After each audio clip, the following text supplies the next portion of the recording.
Зүрхэнд тустай хоол хүнсийг хэрхэн хэрэглэх вэ? Үр тариа өдөрт 6-аас 8 нэгж бүхэл үр болон эслэг ихтэй хүнс хэрэглэх хэрэгтэй. Үүнд бүхэл үрийн талх, үр тариа, борбуда, гоймон орно. Жимс хүнсний ногоо өдөрт 4-5 идэхийг хичээх. Аль болох шинэ, олон төрлийн болон олон өнгийн жимс хүнсний ногоо хэрэглэвэл зүгээр. Боломжгүй тохиолдолд шинээр нь хөлдөөсөн ногоо хэрэглэж болно.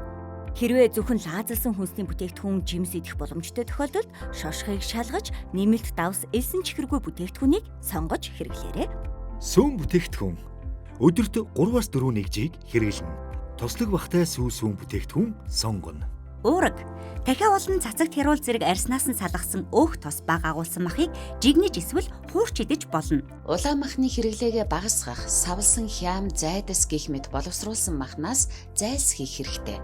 Үүний оронд өндөгний цагаан, шош, загас идэж байгаарай. 7 өнөخت 2-оос доошгүй удаа тунаа, салмон, хулд зэрэг тослог загас идэхийг хичээгээрэй. Хатаасан мандуй, шош зэрэг нь уураг эслэг өндөртэй байдаг. Өөх тос олон төрлийн өөх тос байдаг. Зарим тоснууд нь хүний биед сайн нөлөөтэй байдаг. Эрүүл тос буюу оливын тос, канол тос, гүнждийн тос нь ханаагүй тос юм. Мөн самар, үр, авокадонд агуулгаддаг. Давс ба амтлагч.